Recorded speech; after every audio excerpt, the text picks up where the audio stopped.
development, Lagos State Governor Mr. Babajide Sanwo-Olu has described the late Tuesday explosion in Ibadan, Oyo State capital, as disheartening and unfortunate.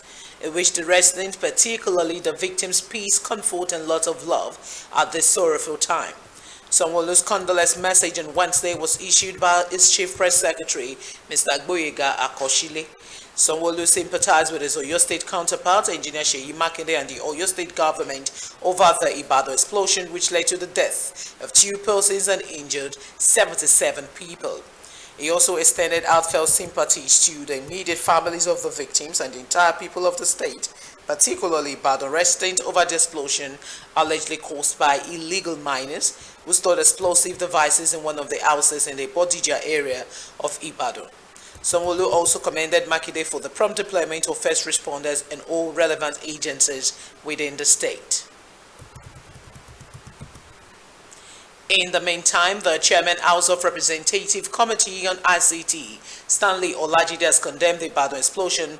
Olajide, who is representing Ibadan Northwest and Southwest Federal Constituency of Oyo State, also corroborated the statement made by Governor Seyi Makinde that the explosion was caused by the activities of illegal miners in the state. Speaking with newsmen on Wednesday at the National Assembly, the lawmaker called for thorough investigation as he confirmed that victims are already receiving treatment at various hospitals in Ibadan.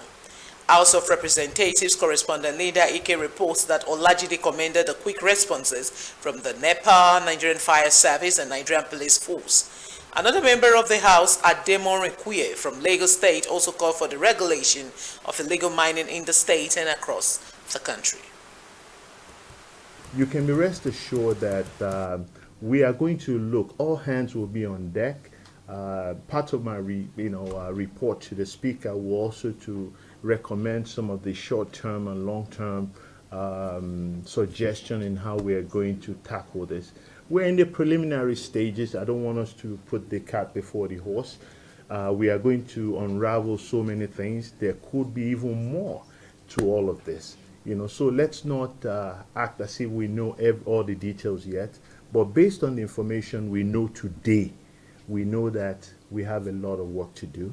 And both we are going to cooperate with the state governor, and the House of Representatives will offer all the support needed so that we can move Nigeria forward. And use also for Nigeria to use what has happened in Ibadan. I just want to further reiterate the position of my colleague that there is need for physical federalism, and that can lead us quickly to having state police. I believe that the president that we have has campaigned based on these promises, and I think and I know that he's going to work with the National Assembly to ensure that we have state police. Away from the Ibadan explosion and to other reports, the Minister of the Federal Capital Territory, FCT, Nyesom Wike, on Wednesday held a town hall meeting with residents of the Buhari Area Council over the high level of insecurity in the territory. The FCT minister said his administration would make it unbearable for bandits to operate in the Federal Capital Territory. Speaking in a town hall meeting with the Buhari Area Council chairman, royal fathers and residents of Buhari and Buhari Area Council, Wike said that President Bola Tinubu has directed him and all service chiefs to explore all necessary means to bring an end to the kidnappings and killings of residents by bandits in Buhari and other areas in the FCT. It further said the President has approved the provision of all necessary tools and logistics required by security operatives to combat insecurity in the FCT, and as such, there is no room for excuses by security operatives.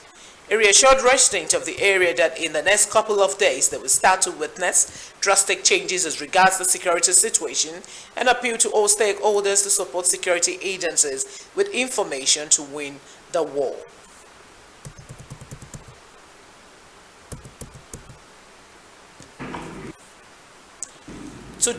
Without information, there's nothing we can do.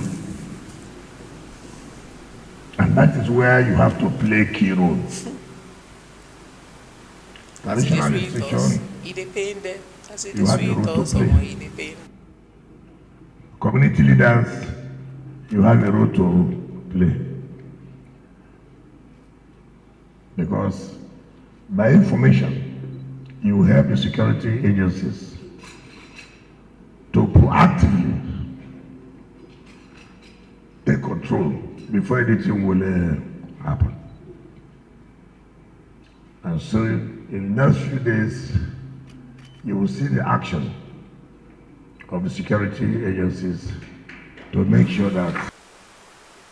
To judicial matters now, the Supreme Court has reserved judgment in the appeal filed by the People's Democratic Party (PDP) and its candidate, Saidu Umar, against the election of the Sokoto State Governor and candidate of the All Progressive Congress (APC), Ahmed Aliyu.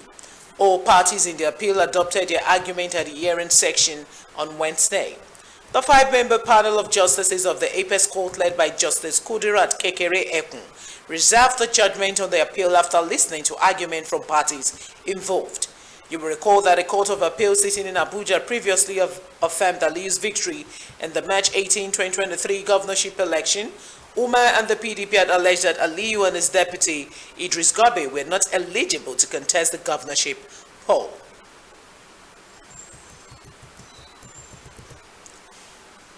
In a related development, the Supreme Court has adjourned the appeal by the new Nigerian People's Party against the Taraba State Governor Kefas Agwu. The NNPP and its governorship candidate, Professor Yahaya Sani, are contesting the victory of the governor in the People's Democratic Party in last year's March 18 governorship election in the state. The Court of Appeal in Abuja affirmed the election of Agwu as the state governor. At the Apex Court on Wednesday, the NNPP and Sani and their counsel, Olusegun Jolawo SAN, appealed to the justices to allow the case of his client and grant all the reliefs they are praying for. After listening to the counsel's argument, the five-member panel led by Justice Kudirat Kekere-Ekun reserved judgment on the matter. The Lagos State government has put in place online real-time internet of devices aimed at protecting and securing public electricity infrastructures across the state. The Lagos Commissioner for Energy and Mineral Resources, Abiodun Ogunleye, disclosed this in Lagos at a crucial stakeholders meeting to address concerns related to vandalization of government infrastructure by the State Electricity Board, LSEB. According to him, the stakeholders forum serves as a feedback mechanism to curtail the menace of vandalism of public electric infrastructures. The Energy Commissioner, however, charged residents and other critical stakeholders to be proactive in reports of any case of vandalism to the appropriate agencies, adding that the police and other security agencies to curtail the menace of vandalism in the state.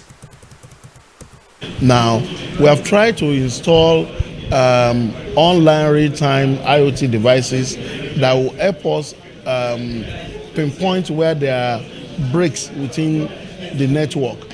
That is working, but we are perfecting a few things about it. In no time, we'll be able to react within 30 minutes, 1 hour. There are lessons that require additional strategic work to be done. We are going to take our time to make sure that the city gets the best from us as a team, and I can assure you that issues around vandalism and all that will be addressed as we implement some of these suggestions that has flown out of these sessions. Now we expect that before a contract is awarded, the civil should be contacted by any agency at all. Ministry of Energy should be aware. All stakeholders should be called so that we're able to identify. Sunday we just see people digging, and by the time you get there, maybe they are laying optic fiber cable or some other facilities and on an existing power infrastructure. And before you know it, vandalism has taken place before you even get there. I think we can do a lot. The ministry, department and agencies can come together and firm up their relationship in managing of projects. We understand he has called it the Peace Plus agenda, and his intent is to make Lagos City a 21st century economy. There is no way we're going to be able to achieve that without power, without electricity, without our streets being lit up. And if these things keep happening, if these incidents of vandalism keep happening on a daily basis as they happen now, he might not be able to achieve that.